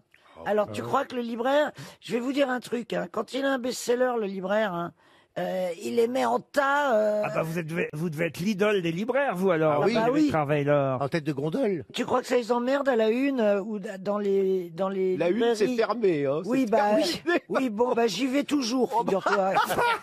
C'est ça qui est fort. Ouais, ils ouvrent pour moi. Ça a brûlé avant d'être vendu. Remarquez, c'est normal que vous ayez sur la une parce que la 2, ils vous ont fermé les portes.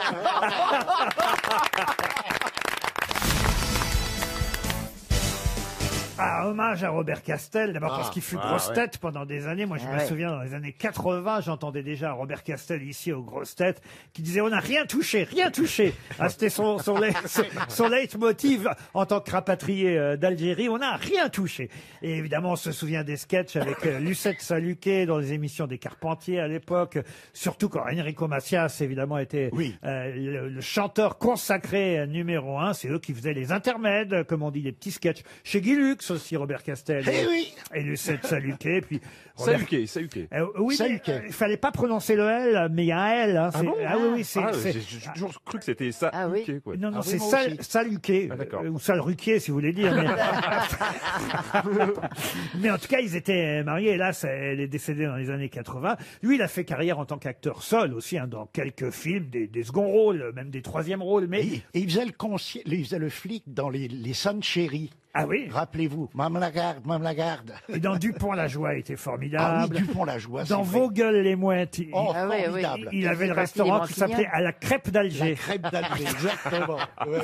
Et alors Robert Castel était musicien aussi. Pouvez-vous me donner- Violoniste. Alors justement, non, j'allais vous demander exactement, et c'est ma question pour Josette Lapère qui habite Tartas dans les Landes, de quel instrument jouait Robert Castel? La trompette. La trompette, non. La batterie. La batterie, non. Violoncelle. Violoncelle, non. Avant. Alors il jouait de Instrument la... avant. Pardon. Un instrument avant. Alors un instrument avant, non. La contrebasse. La contrebasse, non. Le violoncelle. Le hautbois. Le hautbois, non. Mais pas avant. La clarinette. La On a dit clarinette. pas avant. Pas avant. Ah oui, c'est pas avant. Pas avant, oui. Non, c'est un instrument à cordes, évidemment. La harpe. La harpe, non. Le sitar. Alors, la Le sitar. petit truc de Julien Doré, là, comment ça s'appelle? Comment Le ukulélé. Le ukulélé. non. vous êtes tout prêt, monsieur Le Perroni. sitar. Comment ça s'appelle? Mais vous avez 5 de trop. La tare. On dit pas la tare. C'est le tar. Le tar. Mais qui est con, lui, là-bas? La tare, c'est vous, vous voyez? C'est le tar, c'est une sorte de guitare bombée. Et c'est le tare. le tar, C'est un oui. luth à long manche avec Voilà. un corps en forme de double cœur. Il jouait du tare, Robert Castel. Bonne réponse de Jean-Jacques Perroni. Robert Castel. Et de Jean-Philippe Janssen. Et de Jean-Philippe Janssen qui lui a dit la tare. Et alors, il y a un autre personnage important dans la carrière de Robert Castel. Il en a même fait un livre parce qu'il aimait raconter des histoires drôles. Mais un peu comme Marius à Marseille, quel était le personnage que Robert Castel avait inventé et quand il racontait une histoire drôle? Kawito. Excellente réponse de Jean-Jacques Perroni. Kawito et Pastafagoul. Voilà, Comme il y a Marius et Olive à Marseille, eh bien, manifestement, là-bas en Algérie, on racontait les histoires de Kawito et Pastafagoul. Et j'ai revu un sketch avec Enrico Macias, justement, dans l'émission des Carpentiers. J'ai regardé ça ce week-end pour m'amuser. C'est Lina qui propose souvent des images d'archives quand quelqu'un disparaît comme ça. Et il y a un moment où Robert Castel est là avec Enrico, puis il y a Enrico qui dit à Robert Castel: prête-moi, on va les mettre en euros, hein, ça fera plus d'actualité, mais prête-moi 500 € maintenant. Si tu me prêtes 500 €, à la fin du mois, je t'en donne 1000. Ah non, non, non. Allez, prête-moi 500 €, je t'en donne 1000 à la fin du mois. Bon, d'accord, mais vraiment parce que t'es un copain. Alors, il lui donne 500 € et tout de suite, il dit: non, rends-les-moi maintenant. Alors, Enrico Macias lui rend ses 500 €. Il dit: mais pourquoi tu veux que je te les rende? Mais comme ça, t'auras plus que 500 € à me donner à la fin du mois.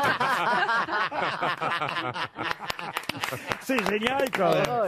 Et alors, j'ai eu une autre surprise, parce que j'ai écouté un des sketchs faits par Robert Castel et Lucette Saluquet. Ça s'appelle Le Bal. Écoutez bien. Celui-là, s'il vient me chercher, je lui refuse d'avance. Autrement, après, il va s'en croire. Au passo, je vais lui faire 2 pas de sortie. La fille va me tomber comme une fleur. J'ai bien fait de venir bonheur, hein. Comme ça, j'ai une chaise. Après la valse, je pourrais bien me reposer. J'ai mis mon costard neuf. Je vais faire un ravage.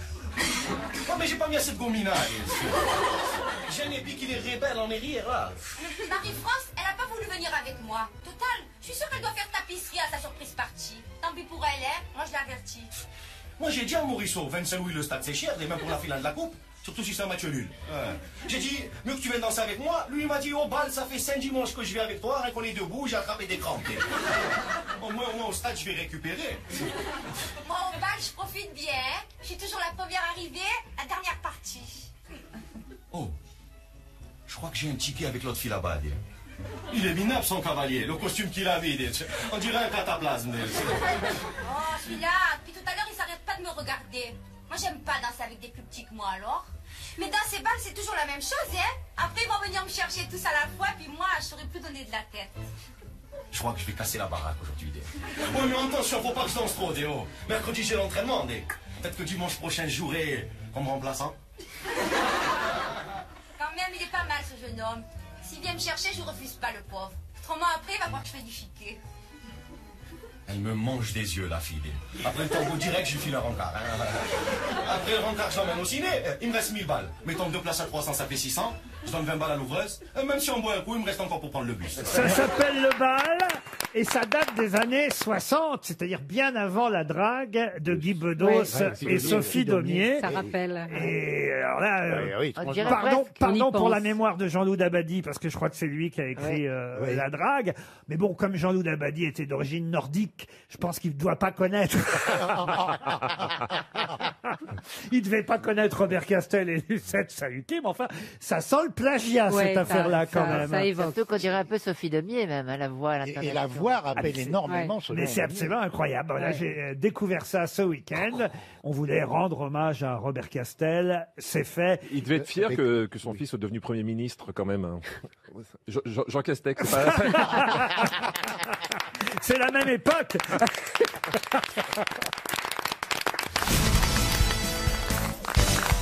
C'est vrai, depuis que vous avez été déconfiné du loft, vous êtes en pleine forme, vous? Ah, moi, je pète le feu. Ah bah oui, pas trop quand même.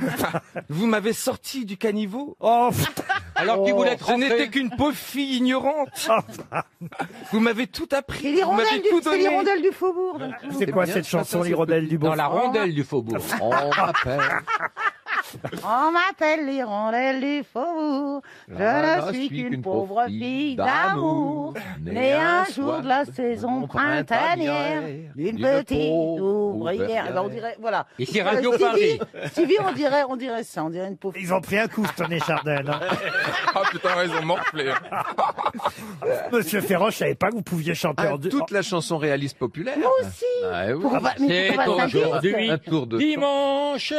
Jolie ma maman, petite voici des roses De blanches. toi qui les aimes tant, et dans ton petit lit blanc. Monsieur Junio, vous avez une chanson du même genre? Les merlans. C'est quoi les merlans? Si les merlans ont l'air lents, c'est que la mer. On comprend. Quoi? Mais c'est quoi cette chanson? C'est quoi? Moi, j'ai une chanson fromagère. Allez-y. Dans son vieux parmesan râpé. Oh. Et vous, Valérie? Ah, moi, chez le Piaf. Il portait des culottes, des bottes de moto, un blouson de cuir noir avec un aigle sur le dos. Eh, mais pas mal. Ah, c'est pas mal. Comme un boulet de canon, semait la terreur dans toute la région. Eh, pas mal. C'est plus un Piaf, c'est un peu une dinde. quoi. Elle est pas, non. Là, T'es c'est le moment. t'es un peu plus enveloppé qu'Edith. Là, tu parles de moi parce que je suis à la place de ma bille. Eh ben C'est oui, quand c'est même pour la ça. seule chaise où il y a un pèse-personne. Allez, après les chansons, les citations pour Guillaume Dietrich, qui habite Charquemont dans le Doubs, qui a dit: le typhus, ou bien on en meurt, ou bien on en reste idiot. Je peux vous en parler, je l'ai eu. Alphonse Pierre Allais. Dac, Jean-Yann. Non, c'est quelqu'un qui a dit ça au premier degré, en plus. Au premier Ah bon degré. Oui. Et il est mort. Un homme politique, Quelqu'un qui a alors. le typhus, alors. Pardon. Ah, ce serait pas C'est MacMahon quelqu'un qui a- MacMahon Et c'est Mac Mahon. Bonne réponse de Franck Ferrand. C'était qui exactement le maréchal Ah ben, c'est le Mac Mahon? premier président de la République qui assume ses fonctions puisqu'il succède à Adolphe Thiers qui lui n'était que chef de l'exécutif et MacMahon est nommé président de la République alors qu'il est monarchiste et il disait qu'en fait ce septennat servirait soit à ouvrir les yeux du comte de Chambord, c'est-à-dire le prétendant au trône de France, soit à les lui fermer à jamais. Une citation pour Maxime Bertani, qui habite Secours, en Moselle, qui a dit: si un jour tu te sens inutile et déprimé, souviens-toi que tu étais le spermatozoïde le plus rapide de tous. Woody Allen. Woody Allen. Woody Allen, non. Français. C'est un Américain. Un Français.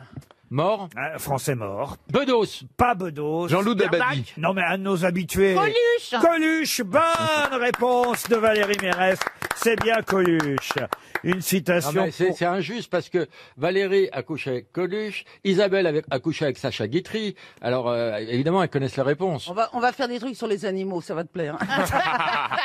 Ah bah j'ai une On a le citation droit. animalière pour Amélie Gorin qui habite Quimperlé dans le Finistère, qui a dit: un sous-marin pour une baleine, c'est un gros suppositoire.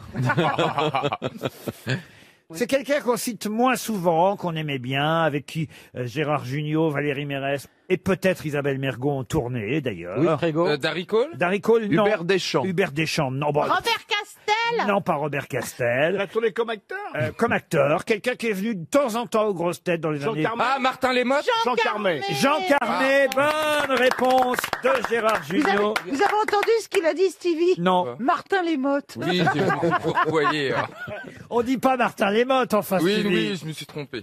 Pardon. Lamotte. Lamotte. Voilà. Enfin, de toute façon, c'était Jean Carmet. Hein. Voilà, c'était bien Jean Carmet. Une autre citation, et cette fois, ce sera une citation plus littéraire, si vous le voulez bien, pour Thierry Mérel, qui habite Arnouville, dans le Val d'Oise, qui a dit: l'expérience ressemble à un cure-dent. Personne ne veut s'en servir après vous. Oh, bah, il y a plein de trucs, le thermomètre aussi. Alors, c'est quelqu'un qui fut membre de l'Académie Goncourt. Français, donc. Et qui est Ah, Goncourt. français, mort en 1973. C'était pas un grand poète, quand même, parce que pour sortir une phrase comme Oh, ça. il a publié un roman, en tout cas très célèbre, qui en 1919 avait beaucoup fait parler. Dorgelès. Roland Dorgelès. Roland Dorgelès. Roland Dorgelès, bonne réponse de Gérard Jugnot aidé par Franck Ferrand. Pour Caroline Le Carpentier, qui habite Paris 17e, qui a dit: les hémorroïdes gagnent du terrain, les chercheurs se grattent la tête. Coluche. Pierre Légaré. Non, non. C'est signé, enfin voyons, les hémorroïdes gagnent du terrain. Ah, Lamotte. Mais non. C'est pas moi qui dis ça. Bigard, Jean-Marie Bigard. Jean-Marie Bigard, bonne réponse de Laurent Baffy. Une question pour Étienne Martin, qui habite Saint-Jourdain dans l'Ardèche. Question qui concerne Ictinos, que vous connaissez. Comment Ictinos. Ça, on doit connaître Ictinos. C'est une île ? Oui. Que doit-on à Ictinos, que tout le monde connaît ? C'est un personnage? C'était un dieu? Un grec, non? Alors, c'est un grec. Salut, c'est Ictinos. On peut rien vous cacher, Et c'est effectivement. quoi, genre un philosophe ou Alors, un philosophe, non. Non, c'est-à-dire c'est Un dieu? cuisinier? Un médecin. Ni un dieu, ni un philosophe. Est-ce qu'il ni n'était pas médecin? un médecin, non. Un Non, scientifique? Ça s'écrit comment, Ictinos? Scientifique, non, le mot serait un peu fort. C'est un peu charlatan? Alors, Grec. Ictinos s'écrit I-C-T-I-N-O-S. Ouais. Parfois, on peut aussi le lire Ictinus. Ça, c'est pour autre chose. Ou encore petit nom, ça. Ictinos avec un K, si vous préférez. Il date de quand, ce type-là? Alors, écoutez, je vais vous dire, ça date tout ça à peu près de 450, 430 avant Jésus-Christ. Il a inventé c'est du temps de Socrate et tout ça, quoi. Quelque chose Contemporain de Socrate. Inventé, il n'a rien inventé. Constaté. Mais on lui doit... Découvert, il a découvert. On lui découvert non plus, mais on lui doit quelque chose à Ictinos. La PlayStation? Et ce qui prouve que vous n'avez pas beaucoup voyagé, parce que si vous aviez voyagé, L'équinoxe? visité, écouté les guides, vous sauriez qui est Ictinos. Le décalage horaire? Il a découvert le tourisme? Ah non. Les fuseaux horaires? Ictinos, c'est pas l'inventeur du jet lag. Ah, c'était un architecte? C'était un architecte. Ah, les Ah, il a fait pyramides. le Panthéon, il a fait le Panthéon. Le Parthénon? Le Parthénon. Bonne réponse, évidemment. Ben oui, c'est le Bonne Panthéon. réponse de Monsieur Gazan, Monsieur Gisbert. Vous Oui, m'avez oui. dit le J'ai dit Panthéon. Panthéon, je voulais dire Parthénon. Bah oui. Excusez-moi d'être dyslexique, monsieur. Bah, mais C'est enfin, pas de ma écoutez, faute. Le Panthéon. J'ai réparé ça.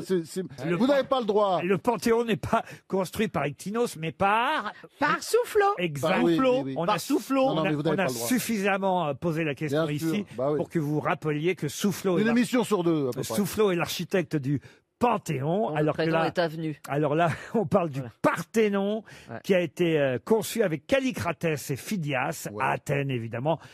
On n'a que les restes aujourd'hui du Parthénon, si j'ose dire. C'était pas bien construit, hein. Mais si vous aviez tient visité pas. le Ça tient. Parthénon, eh bien, le guide touristique a dû vous dire, voilà, c'est à Ictinos, architecte du 5e siècle avant Jésus-Christ, qu'on doit le Parthénon. On connaît très peu de choses de la vie d'Ictinos. Très discret. C'est dans les écrits de Plutarque qu'on a su bien après, donc, qu'on a su exactement qui était Ictinos, l'architecte. Quelle année plus tard qu'alors? C'est Ah, quand même 500 ans après, hein, ah bah quand même, non, ah bah, pratiquement, ah bah, 400-500 ans. un peu plus Donc tard. il savait rien, il savait rien. Il était là, il se baladait avec son chien plus tôt. Il a inventé. Et entre deux, vous avez vu Macronus, le roi du en même temps. Oh là, oui. On le voit d'ailleurs, Ictinos, sur une toile, une célèbre toile peinte par Ingres. Tout le monde connaît le peintre Jean-Auguste. Il joue du violon. Non, Ingres, il a Il a un cochon, non? il a peint une scène représentant Ictinos en compagnie du poète lyrique Pindare. Avec le le cirque, le cirque fameux cirque Pindare, ouais. Pindare. Non, écoutez, franchement, et vous pouvez voir cette toile à la National Gallery de Londres. Vous voyez que, comme quoi, Ictinos est vraiment À important. voyager. C'est pas n'importe qui. Ah bah ouais. Ça, c'est clair. Évidemment, et le cirque Pindare, vous le connaissez, vous Ah Oui, bien bien sûr. sûr, j'y vais souvent au cirque Pindare. Oui. Famille Edelstein, bien sûr. Mesdames et messieurs, veuillez accueillir le fauve Florian Gazan qui va se mettre sur un petit fil et faire le funambule. Attention, mesdames et messieurs, allez, on rentre dans sa cage. C'est parti. Et on met ses baskets. Avec ses baskets. j'allais le dire. Messieurs Stéphane Plaza, qui est juste en poussant un hurlement peut briser plusieurs bouteilles. Il a une voix exceptionnelle, une voix qui déchire tous les tympans. Allons-y, c'est parti. Allez-y, monsieur Plaza, essayez. Et voilà, on rembourse les enfants. Ça fait peur. Hein.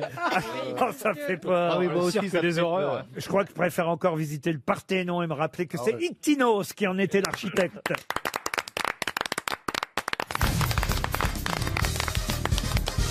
Une question pour Isabelle Pesier, qui habite Angoulême. Il fêtera ses 90 ans cette semaine. Son père fut maire de Pont-Saint-Esprit, grand résistant, et sa mère, elle, étonnamment, fut tondue après la guerre pour avoir eu une liaison avec un soldat allemand. Mais de qui s'agit-il ? Jean-Luc Godard. Jean-Luc Godard, non. Un politique. Roland Dumas. Roland Dumas, non. Un politique. Un politique, non. Un artiste. Un artiste, oui. Un musicien. Un musicien, non. Hugo Frey. Quelqu'un qui est donc né le 11 décembre 1930. Son père, je vous l'ai dit, a été maire de Pont-Saint-Esprit, un des responsables de la résistance à Pont-Saint-Esprit avant de rejoindre un maquis en Ardèche. Et puis il a été arrêté par des légionnaires, incorporé dans l'armée allemande en mai 44, emprisonné au Baumette jusqu'à la libération, pendant que sa mère, elle, issue d'une riche famille, fut tondue après la guerre pour avoir eu une liaison avec un soldat allemand. Un écrivain. Un écrivain, il a publié des livres, mais... Un comédien. Un comédien, oui. Il a été récompensé par un César. Par un César, oui, sûrement. Alors là, Par un Molière. Oh, Molière aussi, tout, on a dû tout lui donner. Il n'est pas réalisateur. Non. Et il joue toujours. Il joue moins. Michel Bouquet. Michel Bouquet, non. Il a 95 ans, oui. Et est-ce qu'il a fait une série télé? Pas à ma connaissance. Il fait toujours des films. Ça lui arrive de faire encore des films. mais pas- C'était plutôt un second rôle ou Ah non, un premier rôle. Ça a été un grand premier rôle. Et grand acteur que tout le monde connaît, qui aura 90 ans cette semaine. Belmondo? Belmondo, non. Pourquoi vous riez, vous? Mais 33 Belmondo.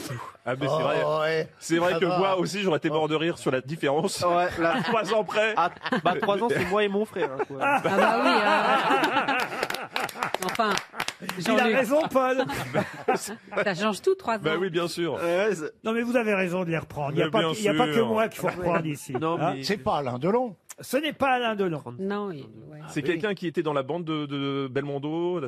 Marielle, Rochefort, tout ça. Pas tout à fait. Il faisait des films d'action, tout ça. Des non films d'action, ça lui est arrivé. Il a quand même tourné avec Costa Gavras, Lelouch, Romer, Chabrol, Bertolucci, Robert Hossein, Et Bertrand avec quelle Blier, actrice? Truffaut, Ettore Scola, c'est Enki Bilal, Jacques Audiard, Michael Haneke. Ah bah c'est Trintignant. Et bien sûr, oui, Jean-Louis oui. Trintignant, bonne réponse évidemment de Valérie Trierweiler pour Mathilde Georges Mouly qui habite Périgueux, c'est en Dordogne évidemment. Qu'est-ce qui peut être tabulaire, trapu, biseauté, érodé ou pointu? Un miroir. Et alors je vais même vous dire, Une plainte. le plus petit est bourguignon. Hein Le plus petit est bourguignon. Un tire-bouchon. Le bœuf. Le bœuf, non.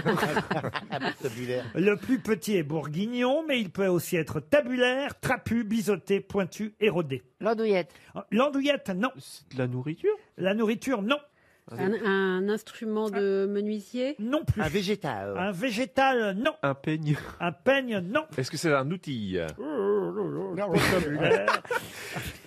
C'est pas un bijou. Un bijou, non. Un plat, un Si vous- instrument de cuisine ou Ah, pas? si vous aviez lu La Croix, le journal Ah, La fourchette. Croix, C'est dommage, je l'achète Un tous les couteau, jours. une fourchette. il y a une page entière aujourd'hui consacrée Ah bah c'est un prix Dieu.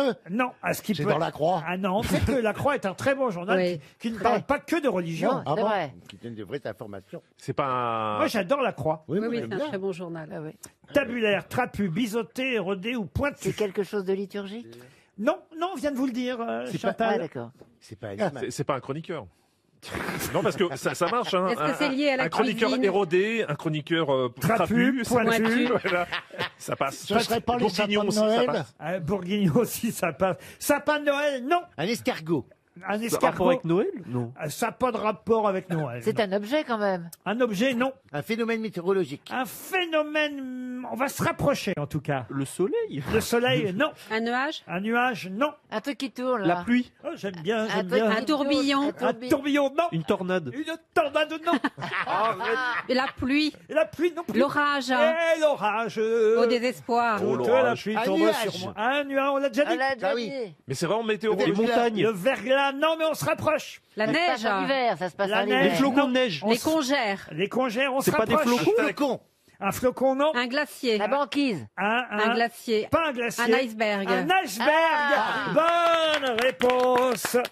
Bonne réponse de Valérie Trierweiler. Alors, c'est pas tellement météorologique, un iceberg. Bah, c'est quoi de la glace qui se fait avec de l'eau? Non, Est-ce que c'est... c'est Quand pas la- même, C'est un quand Dorox. même, c'est quand même les conditions climatiques qui font Non, mais ça nous qu'aujourd'hui. tombe pas sur la Non, tête. mais aujourd'hui, à cause du climat, on a quand même de plus en plus d'icebergs ou de débris d'icebergs.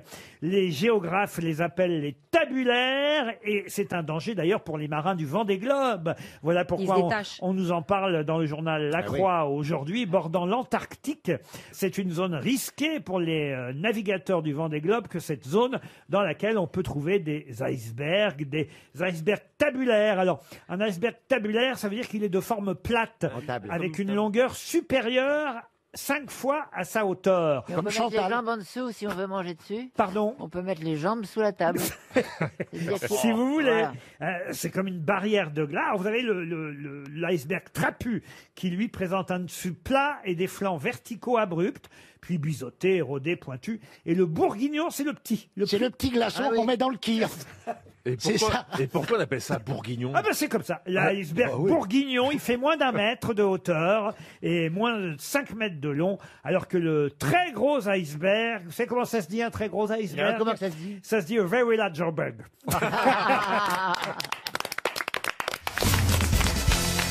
Il y a un prix littéraire qu'on connaît un peu moins, qui n'est pas décerné forcément chaque année, qui est un prix assez original. Un prix fondé en 2012 par un groupe informel d'acteurs du monde de l'édition.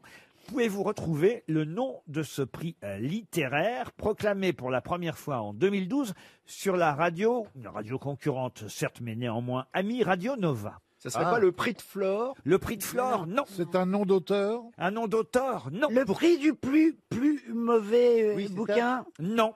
Pourquoi c'est original? Ah bah, c'est assez original. D'abord parce que c'est pas fatigant pour les membres du jury. La plus belle couverture. Pas la plus belle couverture, mais on se rapproche. La meilleure 4e de couve. Hein. Pas la meilleure. La meilleure préface. Pas la meilleure. La meilleure exergue. La meilleure exergue. La meilleure incipit. Oui, si vous meilleur titre. Ah bah oui, la première phrase, c'est l'incipit, monsieur Perroni. Ah ben j'ai pas fait grec. Le meilleur titre? Meilleur titre, non. Exergue, c'est non. Meilleure préface? Dédicace? Non. Le plus grand nombre de pages? Non, mais le moins grand nombre de pages. On commence à se rapprocher. La plus petite taille? Non. La plus grande la grosseur la grosseur de l'écriture, non, des mots. C'est le prix. D'ailleurs, je peux même vous dire, cette année, il a été attribué ce prix à un livre qui s'appelle Les Métamorphoses de Camille Brunel chez Alma Éditeur. C'est le prix de. Est-ce qu'il y a des pages blanches? Si Bernard Mabie écrit un livre, peut-être qu'il pourrait obtenir ce prix. Philippe C'est Manœuvre. des livres humoristiques? Livre humoristique, non. Et Valérie Trierweiler aurait pu peut-être recevoir ce prix. Christine Bravo aussi. Ce que je veux dire, c'est que la preuve, avec les noms que je viens de donner, n'importe qui peut avoir ce prix. Oh, salaud! Oh, c'est dégueulasse. Attendez, je ne suis pas n'importe qui. Que des biographies? Non.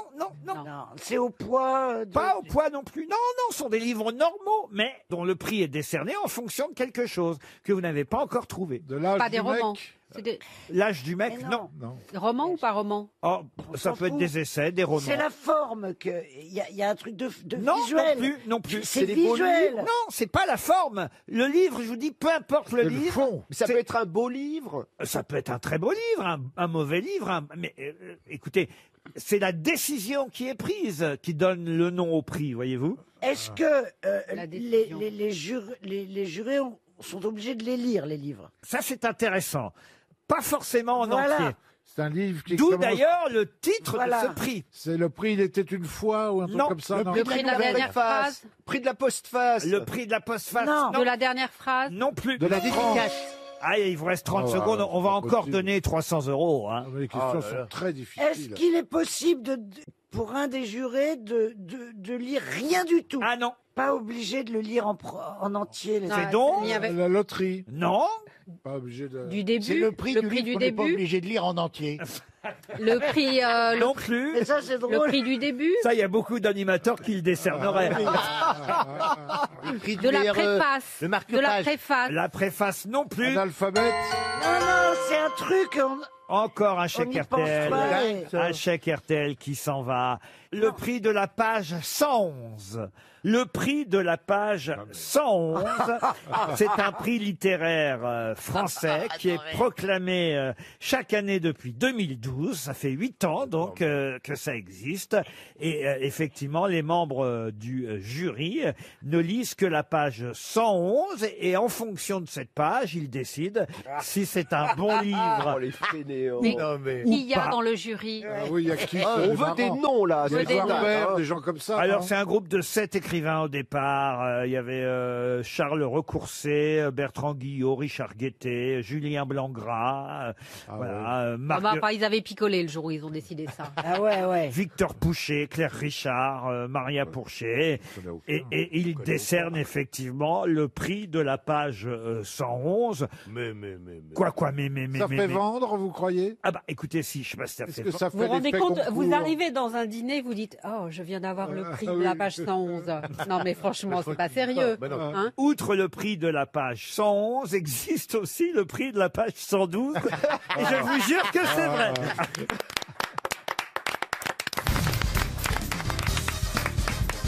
Une question pour Anthony Bernard, qui habite Paris 15e. Question qui vous emmène en Autriche, à 350 km à l'est de Vienne. Là, vous avez Mme Andrea Holzner, Si vous voulez bien, je reste en France. Merci. Si ça vous dérange pas.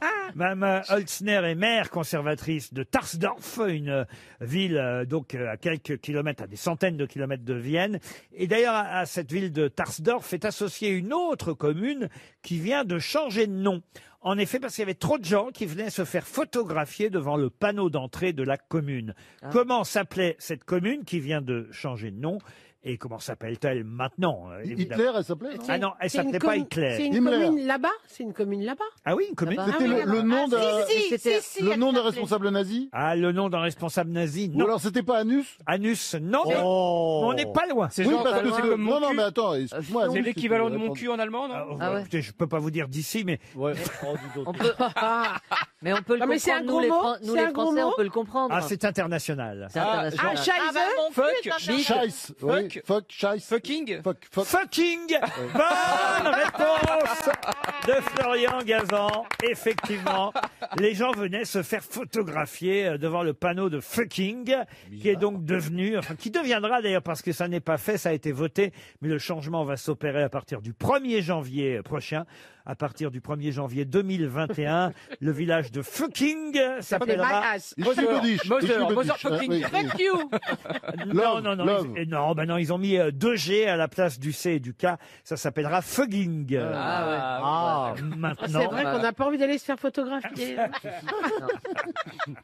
Ben oui, mais les gens, évidemment, pour s'amuser, faisaient se photographier devant le panneau de la ville. Alors, les villageois commençaient à en avoir marre qu'on se moque de leur village. Faut les comprendre, les habitants de Fugging. Et surtout qu'en autrichien, ça veut pas dire la même chose, sûrement. Ah bah évidemment que non, évidemment. Mais en tout cas, voilà, gloire à ce village autrichien qui désormais s'appellera Fugging. Ça passe beaucoup mieux à partir du 1er janvier prochain. Pour Thierry, c'est le cas de le dire.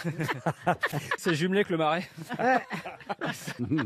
Allez, les blagues sur les PD. Allez, allez. Monsieur Gazan, je n'apprécie pas du tout. Attention, c'est pas bien. Écoutez, en tant que minorité hétérosexuelle de cette émission, je m'exprime.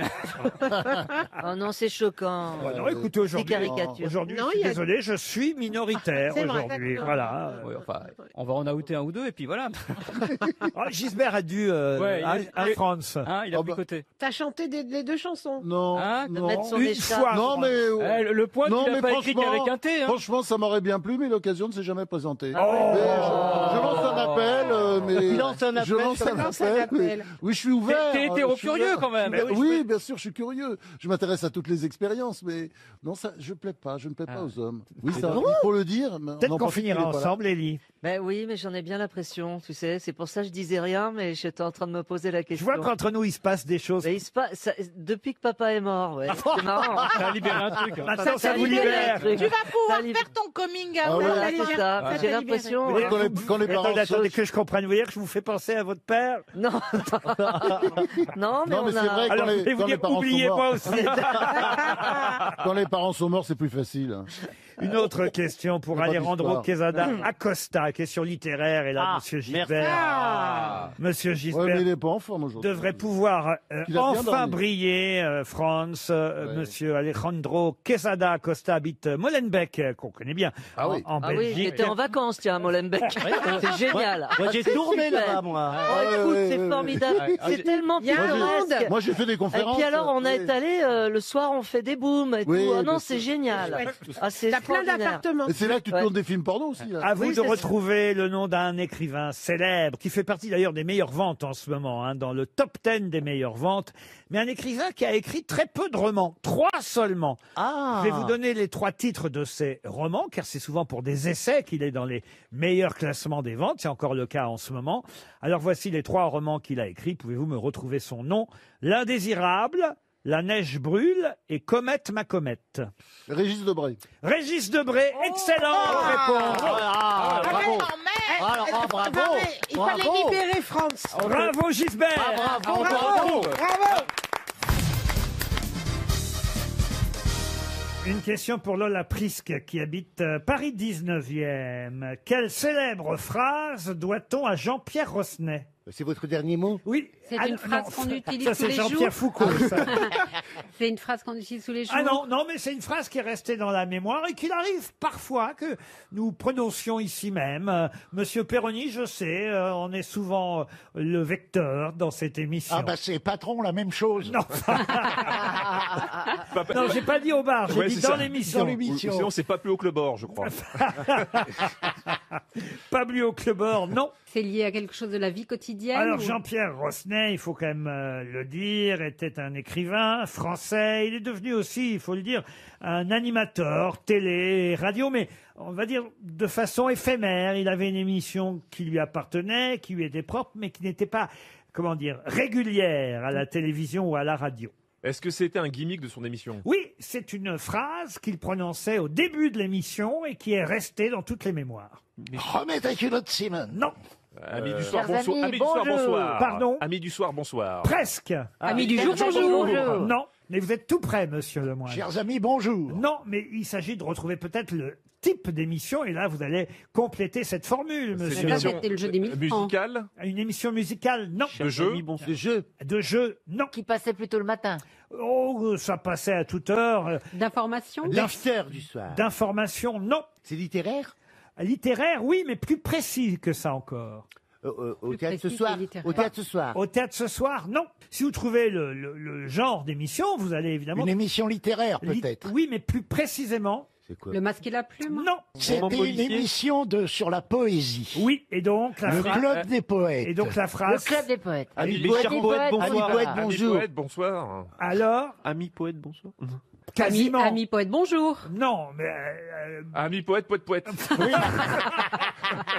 non, mais vous Amis l'avez. poètes, je vous salue. Mais je me rappelle plus. Vous l'avez, la formule, mais à un mot près. C'est pas ami poète bonsoir, mais c'est quasiment ça. Amis Ami... poètes. Non. Amis de la poésie, bonsoir. Ami de la poésie, bonsoir. Ça, c'est terrible. On l'a en tête, on ne retrouve pas. Et oui, et c'est quand même une formule qu'on utilise encore parfois quand on fait une Oui. blague un peu graveleuse. Oui, C'est vrai. bon, c'est rare. Un peu scato ou quoi Ouais. que ce soit. Il nous arrive encore de C'est dire vrai, oui, oui, oui. ami de la poésie, bonsoir. Ouais, ouais. Oui, mais par déformation, on dit aussi ami poète, bonsoir, vous voyez, donc la confusion était facile. Oui, mais on dit plutôt ami de la poésie, Ami de la bonsoir. poésie. Ami de la poésie, bonsoir. C'est la formule par laquelle Jean-Pierre Rosnet démarrait ses émissions, qui était effectivement le Club des poètes, une émission de poésie à la radio et à la télévision dans les années 60. Et d'ailleurs, le club des poètes existe. C'était tourné derrière l'Assemblée nationale. Chantal, vous avez les mains mouettes et les pieds poètes? Je crois que c'est son fils, hein, Jean-Pierre Rosnet, qui a repris le Club des Poètes, parce qu'effectivement, il existe toujours, vous avez raison, Chantal, le Club des Poètes. Alors évidemment, aujourd'hui, ça n'est plus télévisé, mais son épouse organise encore des rencontres, paraît-il. C'est son fils Blaise Renet et s'amuse Marcel. Amuse Marcel, alors là, c'est formidable.